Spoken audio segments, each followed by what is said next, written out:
former President and Pampanga 2nd District Representative Gloria Macapagal-Arroyo to please introduce our guest of honor and speaker. Balin ko Kapampangan, ladies and gentlemen, the beloved President, beloved by the people of Pampanga and the people of the Philippines, President Rodrigo Roa Duterte.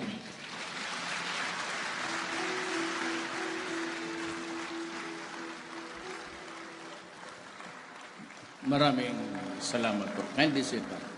Thank you for the courtesy.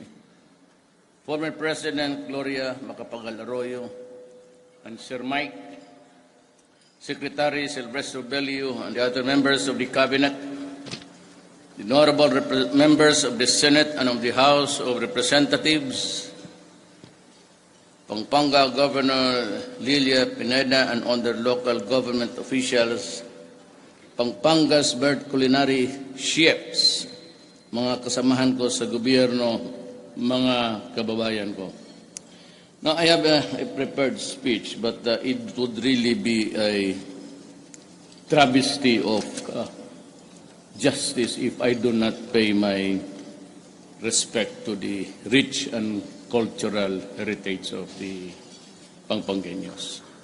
Alam mo, I grew up in a place called Davao, and it was a mixed crowd there. As a matter of fact, I remember with fondness my neighbors who were Kapampangans. But the closest to my heart until now, yung mga Lising, si Dr. Lising, was a doctor who migrated to Davao, and marami silang ginawang fishmans doon. But they migrated to America. And naabutan ko pa, yung kabats ko sa pamilya niyon si Julie Singh, and he died about 2 years ago. I think Flor Lising is here already. He's back in the Philippines. Yun ang mga kababata ko. And every time I get invited by the family, kasi kapitbahay lang kami, to break bread with them, masayang-masaya ako kasi masarap talaga ang luto ng Pampangueño. Mas marami kayong, I would say, a lot more of the menu, mga recipes, maybe because of the influence of all Americans, the Spaniards, and the native talent of the Pampangueños. Sa Visayas naman, ang pwede lang masabi mo talaga na marunong rin magluto, mga Ilonggo. Kaya ang Ilonggo nga damo sa nga Iloilo, Baulinti nga, may isang ganon yan, yung magsalita na ganon. Marunong yan magluto. Far in between the eye sa mga tribes ng Pilipinas, pinakasimple yung akin. I am a son of a Cebuano, but my mother is a half Maranao. Ang grandfather ko, Chinese, he was a Lam from China. So, masabi ko sa kung luto-luto lang, the simplest are the Visayans. Pirito lang yan kanila, tapos tinulang isda, tinulang manok. No such frills as yung mga sauce na. Unlike the Pampangueños na talagang kanina, kung ano ka nang can compare really the best in the Philippines. But most of all, sabi ko kay Bebot, Belio, bot magbalik tayo dito kasi noong kampanya, this is not a sexist statement. Ang problema kasi dito sa Pilipinas, nawala na yung, not only humor, but the admiration for beautiful women. If you do that, you are considered, invento ng mga West yan, hayaan mo sila kung anong gusto nila. But one thing really that I would concede, pinakamaraming maganda dito sa Pampanga. Maniwala kayo. Flying kiss ko nga yung isa kanina. Nagtitinginan kami, and she was the time looking at me, kaya sabi ko, tumingin ako kay ma'am, sabi ko, Marami, nahalata ko yun nung nagkakampanya ako. I mean, hindi yung mga young high school, mapuputi na magaganda. Even the image, yung pagka-sculpture ng muka, I don't know how many tribes got mixed here, but really, it is a good one, like the food. So, I am here to serve the invitation of the President. Kay si Ma'am, alam mo naman ninyong boss ko si President Arroyo. And I know that you know that I owe a lot sa kanya. Though I was not really a member of the cabinet or whatnot, but I was a very close confidant. We talk about state affairs and particularly law and order. Kaya nga naman, nung ako naging presidente, law and order pa rin ang napag-usapan. Ngayon marami na akong kaso. So, kung may jail kayo na maganda dito, nilo na ako pakulong. I would not mind you serving me with the food that you have the extreme expertise. Ayaw ko kung pasahin ko to o hindi. 2 pages lang, nakakahiya naman kay ma'am. Babasahin ko lang siguro ang last page.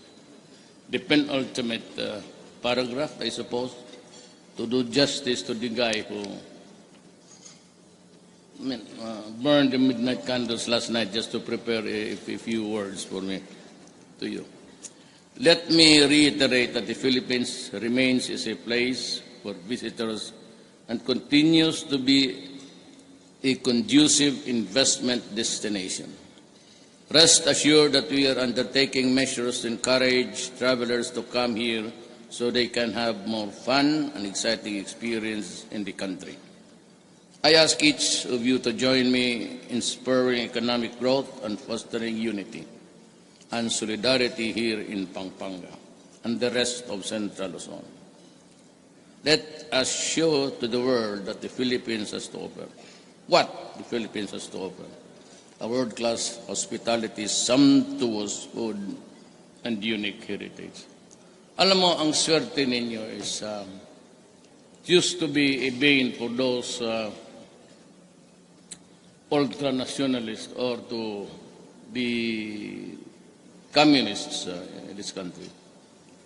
The existence of the military bases, the Americans.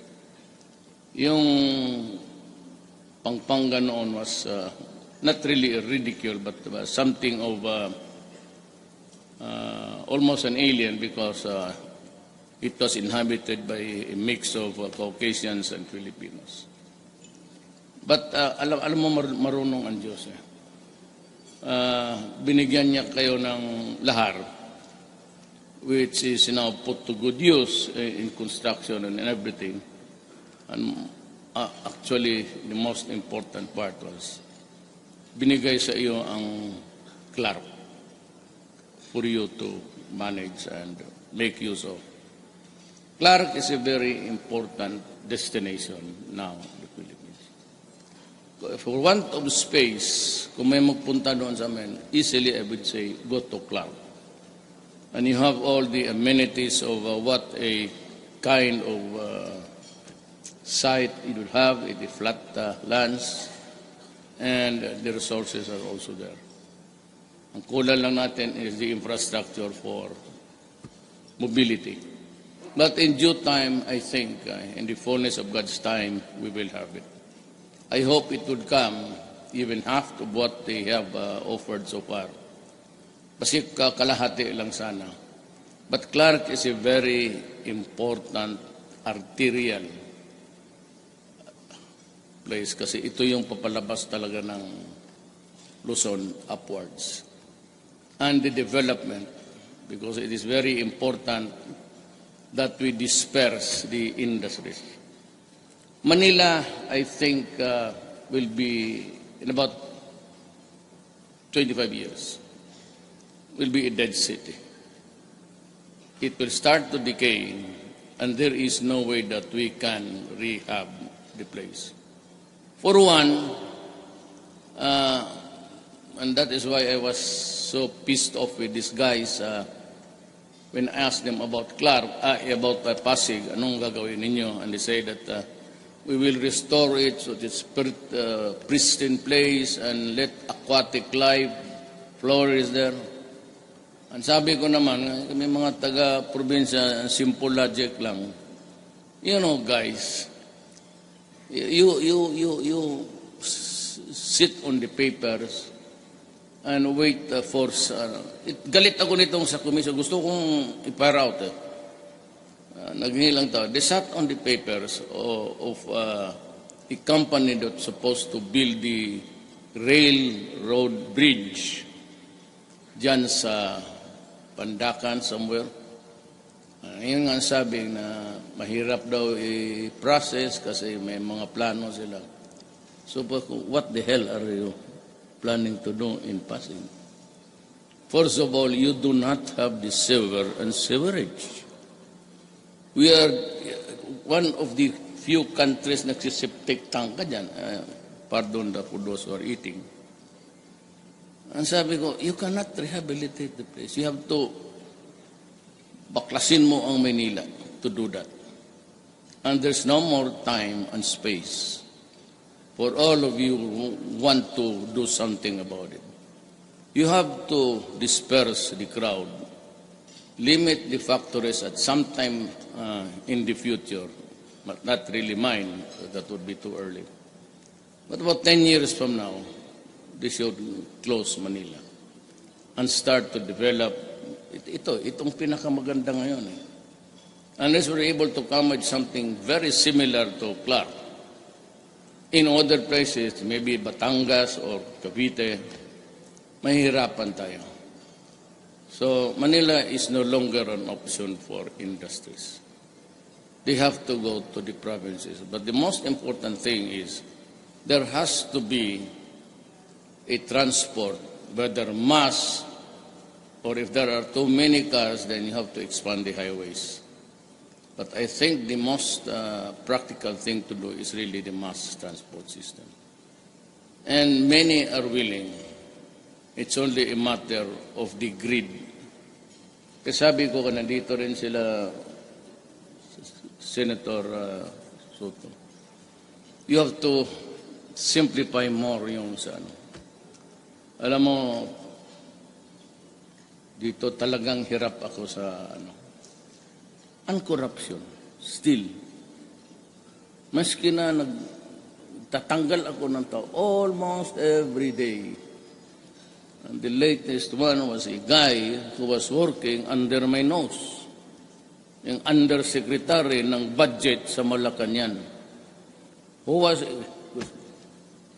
Bawa na lang kasi mag-DDS ngayon eh. Kasi nahalata na ng human rights. Gusto kong patayin ang putang ina niya. So, you know, you have to, it has to be a radical. I do not mean to offend anybody, especially the Senate. Nothing of the sort. Ang akin lang is, Tugadi had a hard time.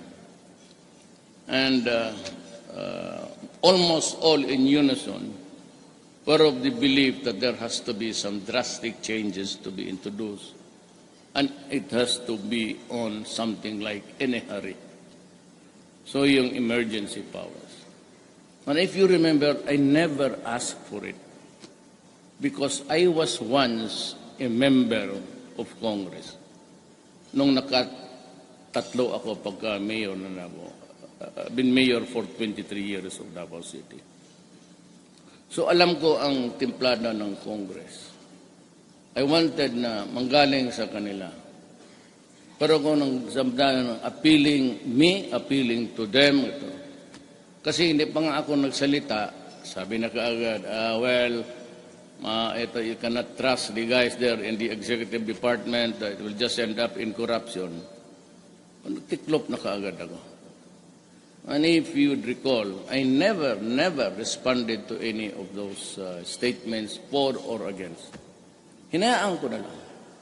Because that is the Filipino style. I started to I went to China, started to move around, and then to Japan and Korea. Excuse me.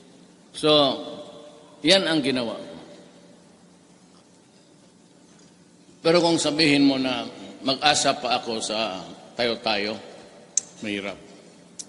I don't know what's wrong, but if that is the perception of an entity, I'm not trying to. I said, pardon me if I give the impression, but I'm not up to it actually. Wala na lang akong image.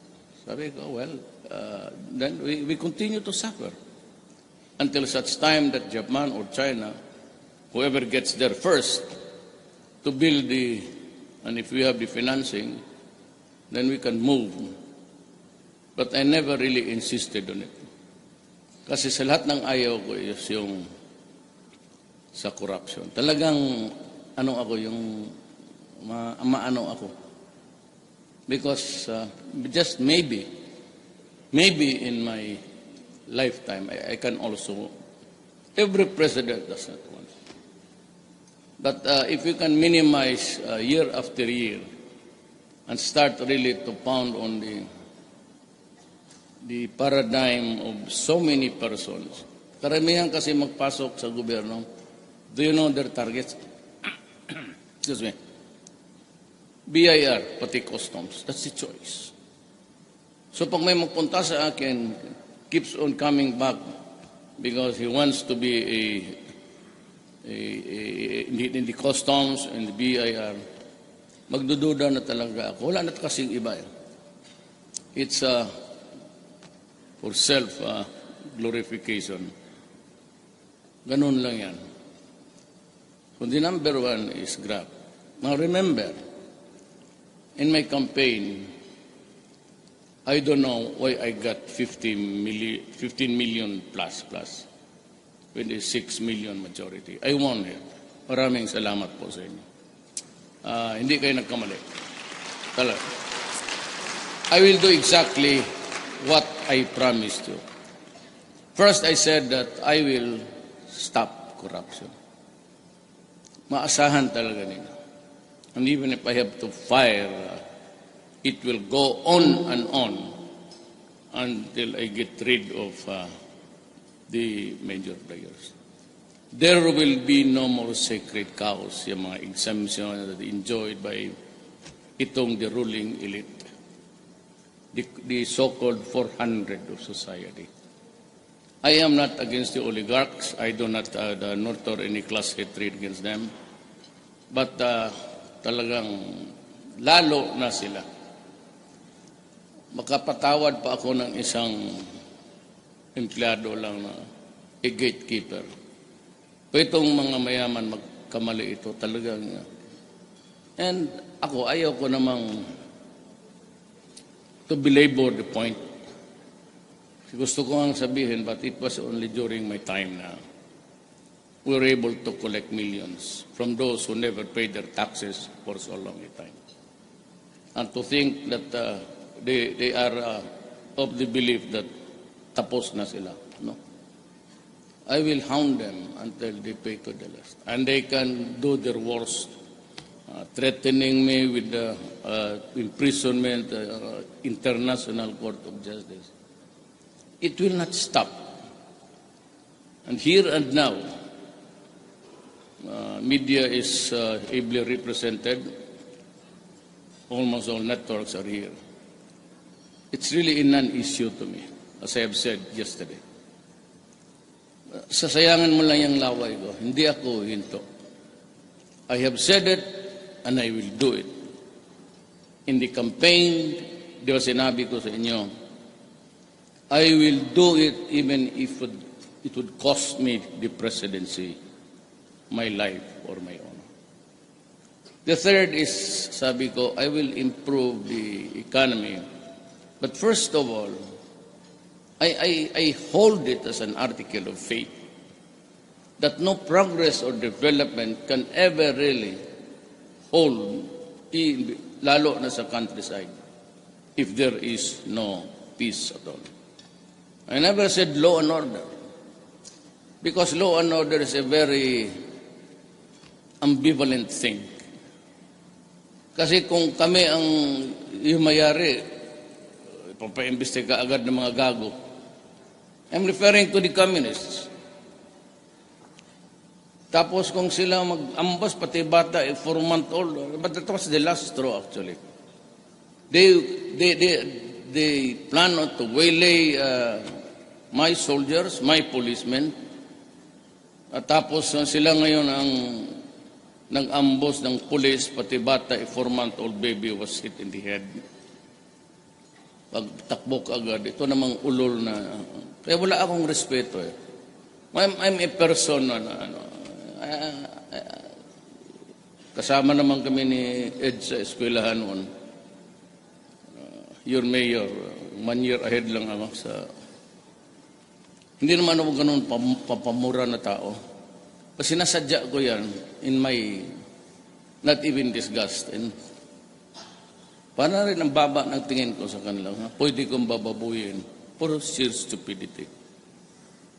Na yung laban na ito, pati itong mga left, they're so fond of... You know, just go around and say, well, we show to you the 10,000 may isang psychiatric doctor pa babae, sabi 3 million daw ang pinatay ko lahat-lahat. E kung 3 million ang pinatay ko lahat-lahat, nagyaman ang lahat ng punerarya dito sa mundong ito. Puro na kay bilyonaryo. Bilo mo 300 bodies to slash and they don't even bother.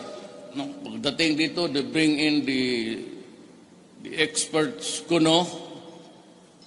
And so, 700. And then they bring that figure out and start to yak. We don't even, and when they come here, they lecture on me. Mr. Duterte, that is a social problem. It is a health issue. It's not a law and order. Tatarantado pala kayo. Why don't you turn the back? If it's a social justice, injustice, if you... So, look at what caused it in the first place. Where did it start? How did it start? Where was the seeds planted? That is how to solve a problem that affects or impacts on a social life of a certain civilization. Kung dala-dala mo lang yung... So ngayon, sarapan ako doon sa chicharon. Subo ako na subo. Sandali ha. May naiwan siguro dito. Thank you. Yun ay kinain ko noon eh. Pagpunta ka ako na ma'am doon sa may bahay pala ako dito. Puting bahay. Sabi nga ni Gob, gamitin mo. Gusto ko ma'am, pero ang problema, sinong kasama ko? Ako lang mag-isa. Wala namang... Well, yung isa naman, yung... I said, I tried to... Because ang pinaka-lagging behind, really lags behind, almost to a fault, is the agricultural sector. The only way to improve it, really, is to give more lands if we can afford it. I am for land reform. I am for, isa yan sa sinabi ko sa kampanya. And I will not renege on it. Land reform, I will look for money and buy more. There's a new DAR head. Yung isa, hindi kasi na-confirm ng commission appointment because those leanings with the left. Wala tayong magawa dyan. We have a Congress that's hindi naman ultra, but not really sympathizing with the communists. So, iyan ang ano. We have to improve the manufacturing side of the agricultural sector. That is the only way how we can improve things. But we have to have law or peace there. Itong mga komunista, left and right ang hingi. Yung bagong pumapasok dyan, they start to extort. And they say that they are helping the Filipinos for what? Subsidizing what? How many members of the Blue is there? The Central Committee. Yan lang man nag-enjoy. Naawa ako dito sa mga pisante, pati yung mga estudyante na dumaan rin ako yan. Yan sabi nga nila, kaibigan ko yung season. I used to listen to him. But you know, when you are lang idealistic, madali eh. Because pag sinabi, tingnan mo niya, bakit bahay niya, mansion, nangingiw, tingnan mo. Ganun lang yan ang mga simple na naawa ako sa tao na ganun ang lukuhan. And they are dying, most of the, yung nasa left movements, yung mga bata, nagpapakamatay ito for the belief or the ideals or the ideologues na wala naman talagang makontribute. It's too late in the day to introduce even the simplest form of socialism. The Filipinos will never be ready for it. Wala talaga tayong they just want itong ganito. But maybe yung iba gusto na a little bit more of a democratic and representative, not only of the persons of the Republican theory, but representative also of the national level. It takes time. It will not happen during my time. You can be very sure of that. But what I would like to do is just stick to my promise. Hindi ko nga niramihan eh. Kasi mahirap na gano'n. Alam ko na politiko ako. If I complete the presidency, I would have been 40 years in elective positions. I never lost an election since 1988. Kaya alam ko na kung gaano maglaro ang gobyerno. I said, now, traffic is really horrendous. We are living in a horrendous life. Unless relief can come somewhere else, we are stuck with it. Pero ako, hindi naman ako sa ayaw. Lalo na kung sabihin, tapos totoo nga pala nagkatalagang nagnawawala ang pera, mas lalo na. There's a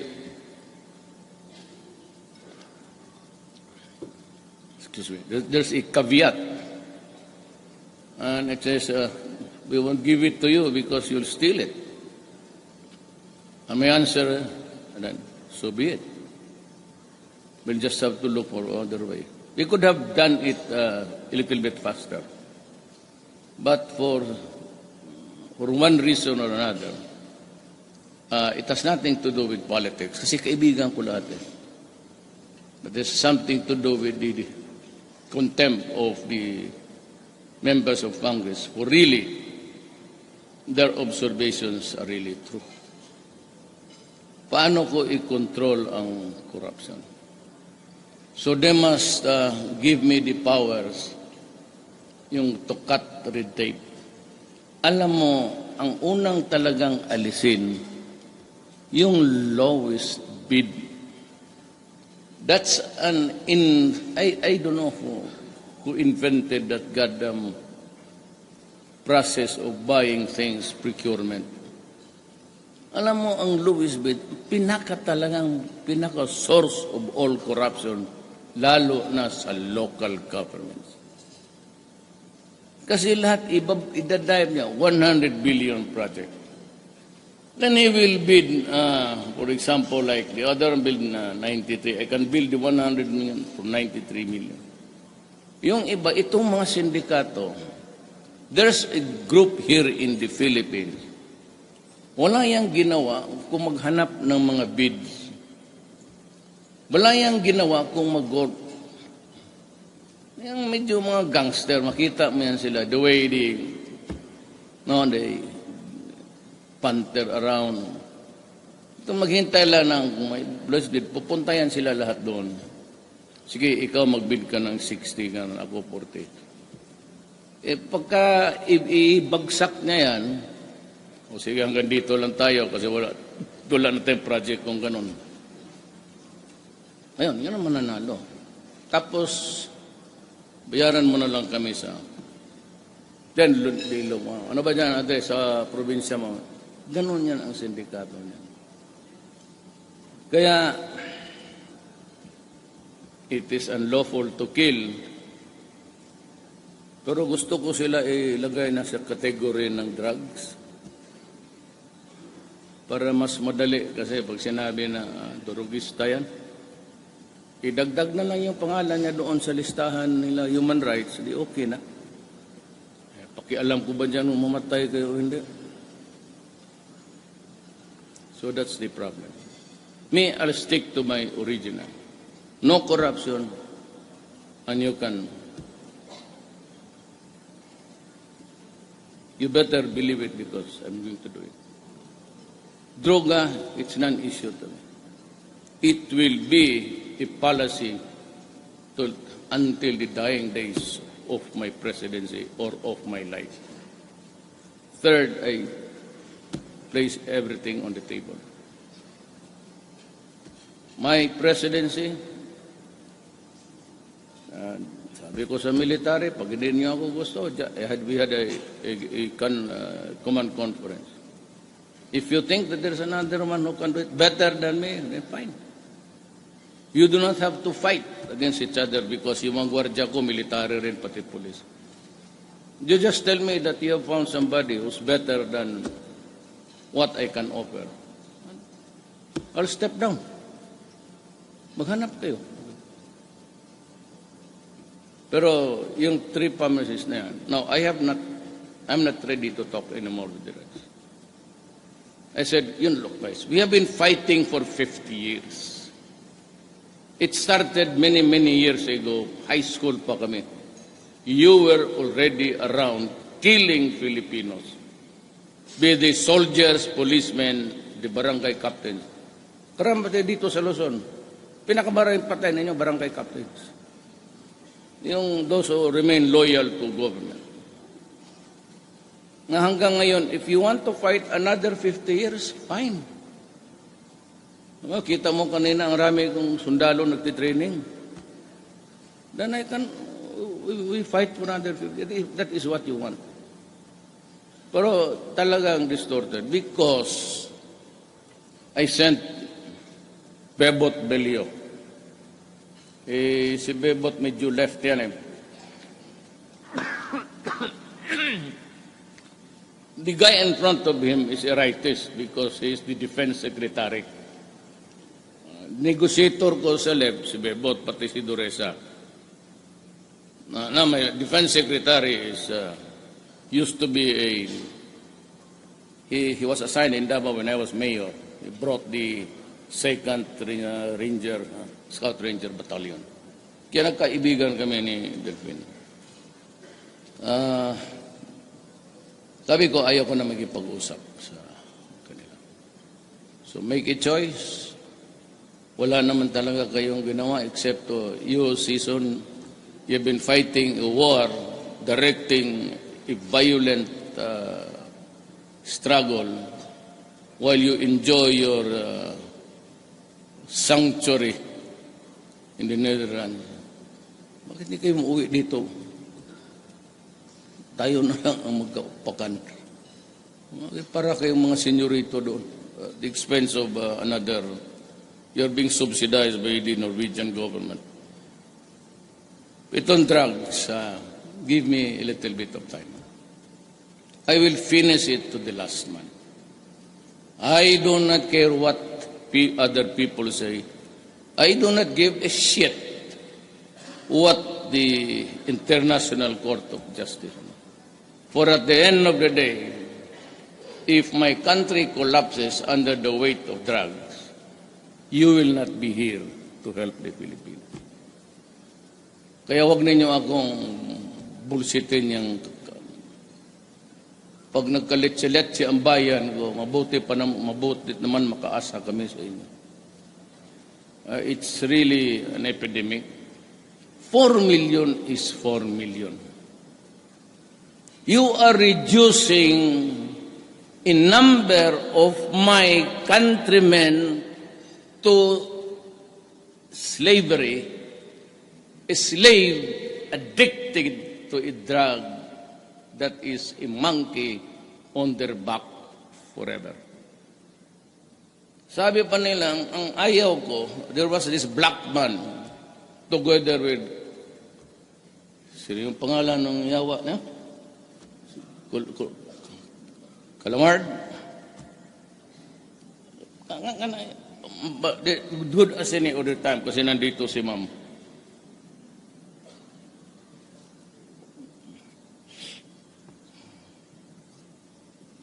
Look at the incongruity of the United Nations. Sila, why should I blame a particular office yung drugs? This is a brochure or a literature or whatever you call it. It comes from the United Nations. This is the International Narcotics Control Board. Kanila ito. Okay?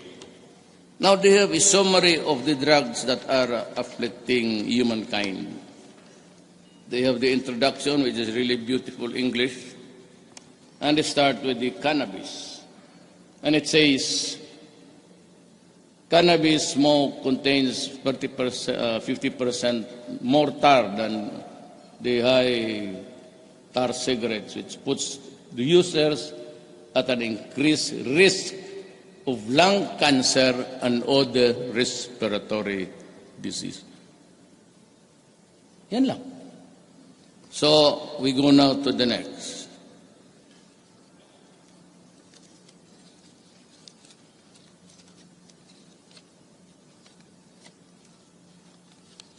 Ang mahirap nito, ay yung dumikit eh.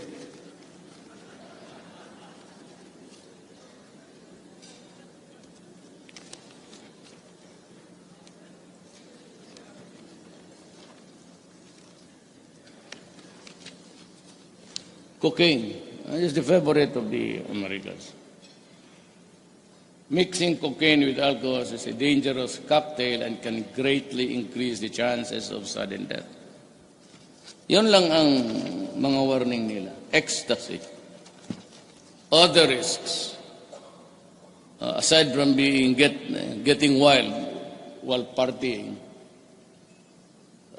tablets or pills are sold as ecstasy may contain other potentially dangerous substances which can vary in strength and effect. Heroin.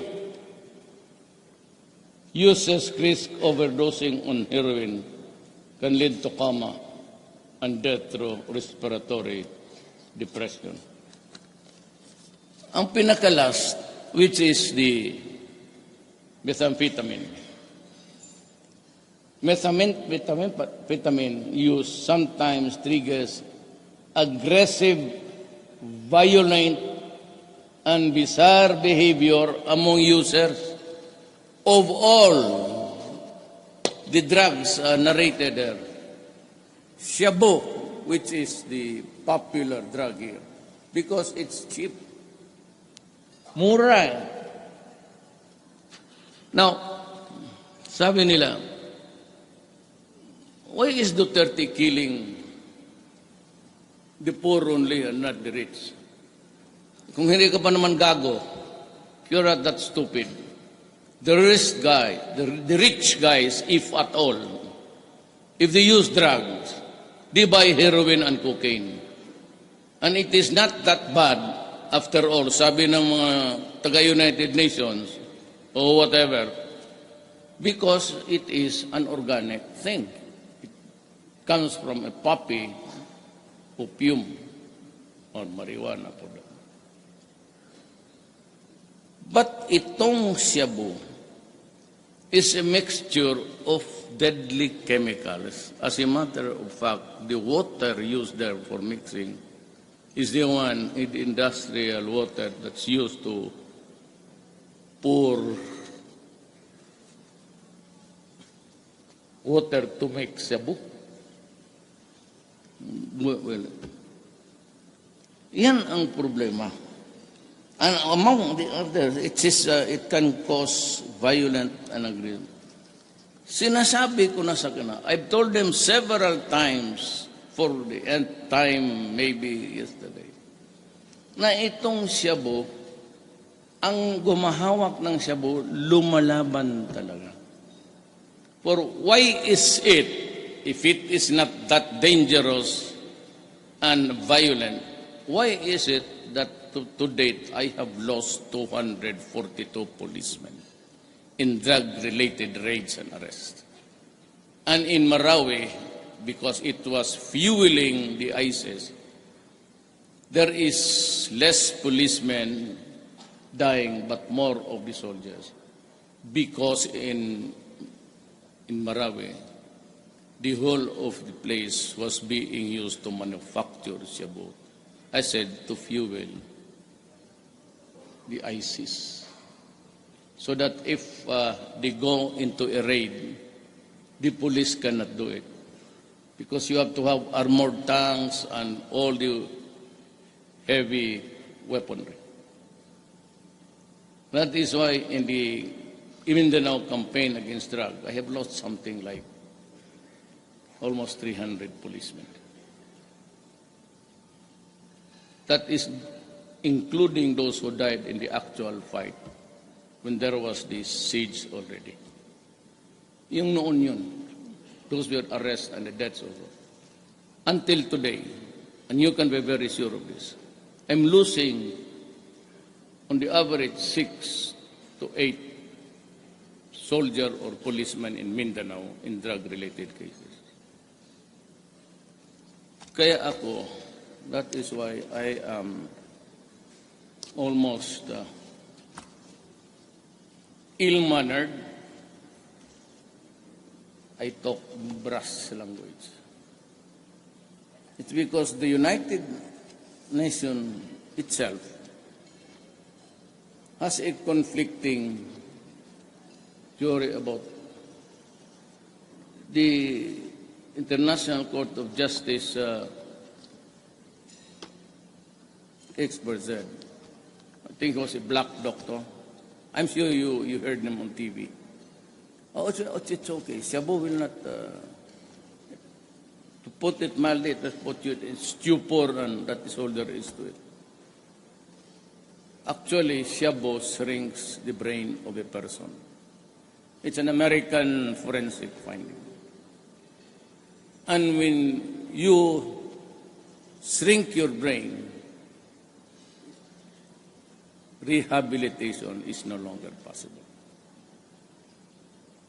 For all intents and purposes, you have a robot there or an insane person walking around. If the monkey starts to crawl on his shoulders, on his back, and he begins to itch, then he look for money to do it. That is why, in the past, I said it's a social problem. Count the many children raped, killed, and women.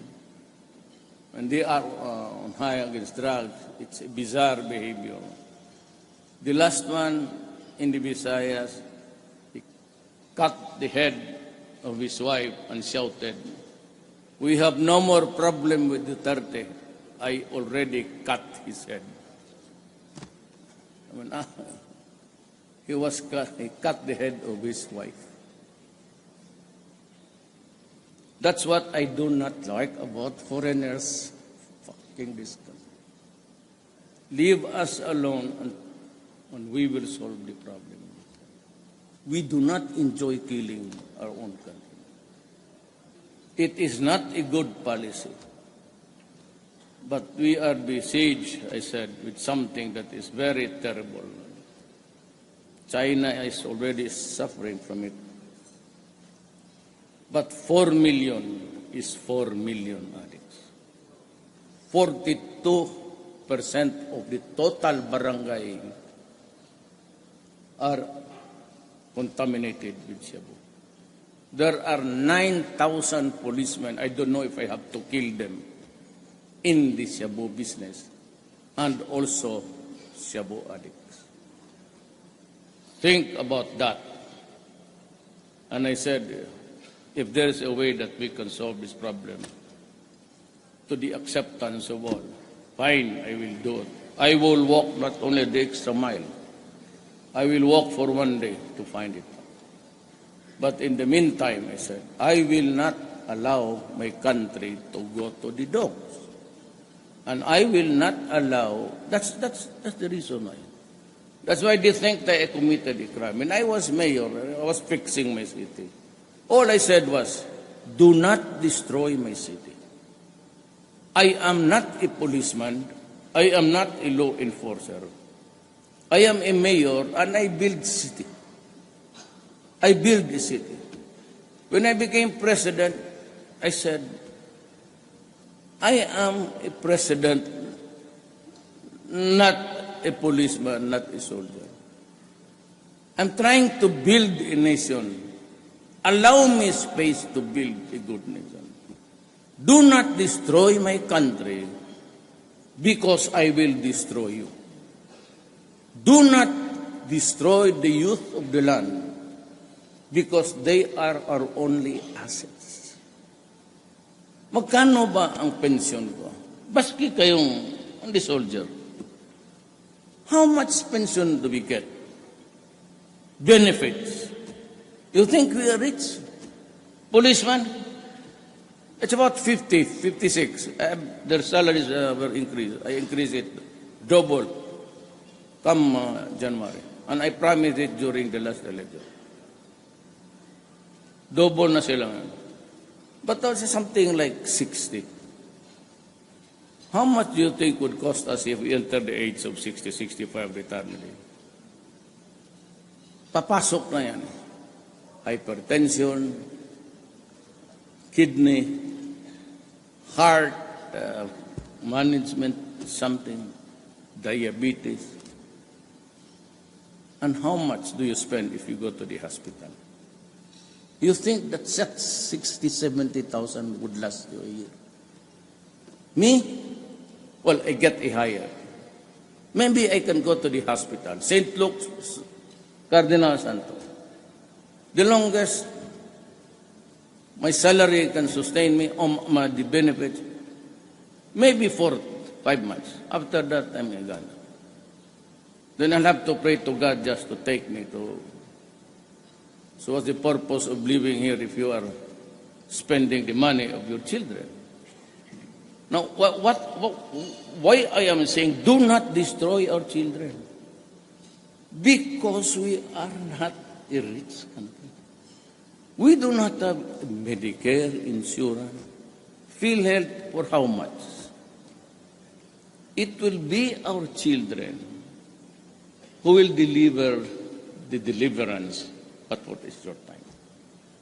Sila yung they'll buy the porridge so that we can eat. They'll buy the oxygen, medicine. They'll pay for the funeral parlor. And they'll pay for your coffin. We do not have so much.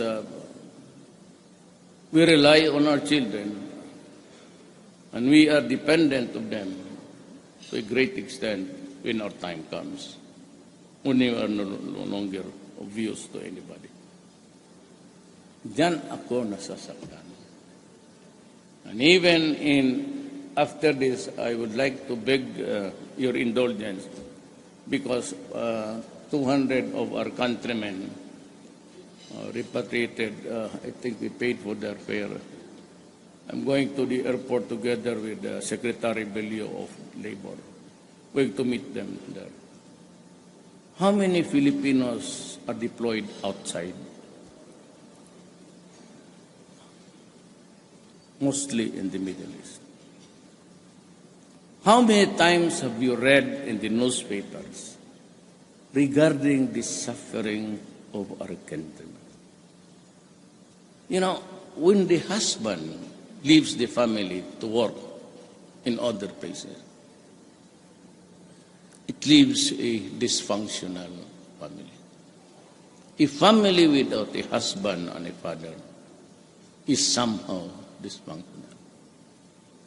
When the mother and father who decide to work out of this country, definitely, because the children are left to the care of the grandparents, the sister-in-laws, the brother-in-laws, or to cousins, they grow up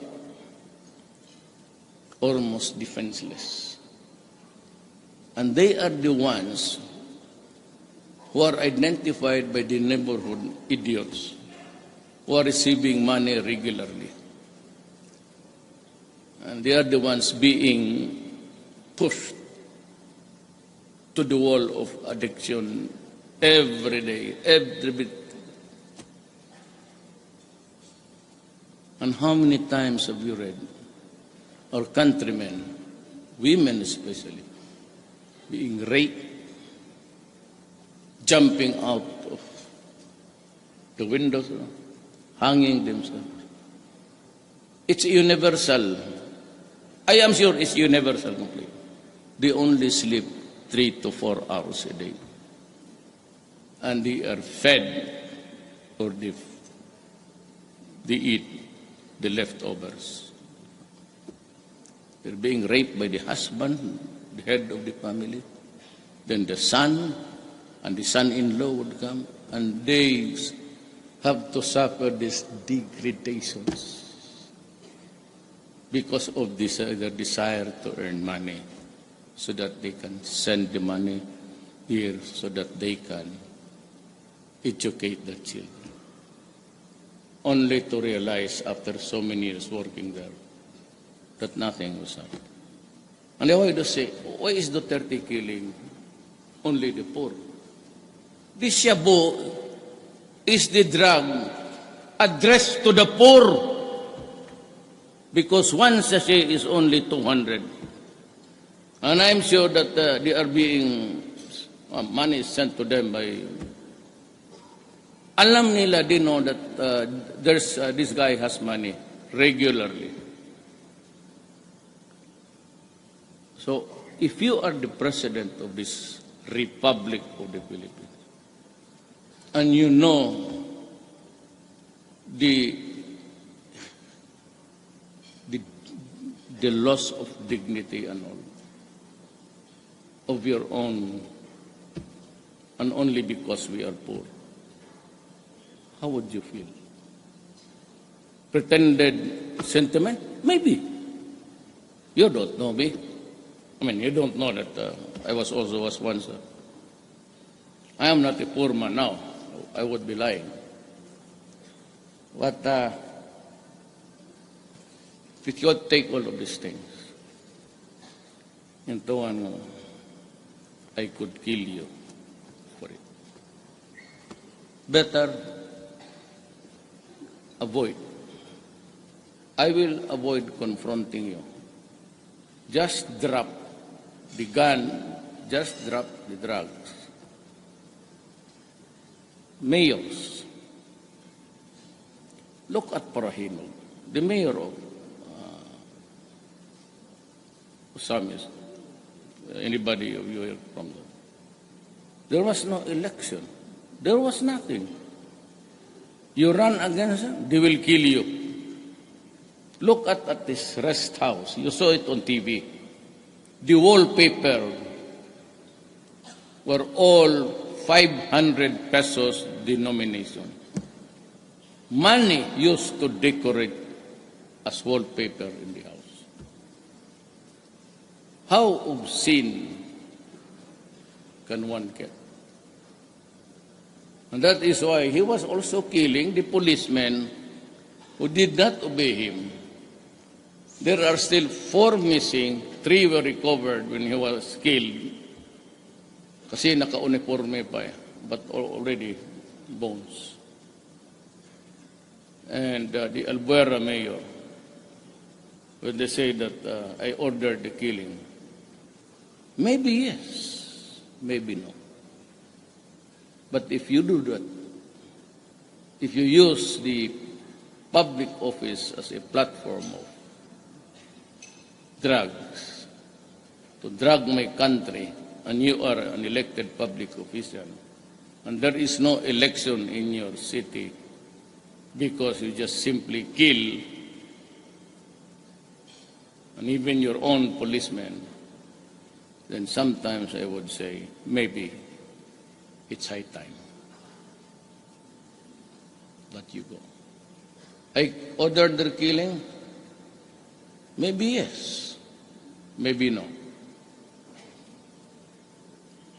Do not go into a guessing game, for you might guess it right, and I would be sorry for you. Maraming salamat po. Thank you. Thank you very much, President Duterte. We'll have a very quick photo opportunity here. We'd like to call on former President, GMA, please, Governor, Vice Governor, the board members and the mayors and vice mayors on stage, please. This is going to be quick, so let's do it. Thank you.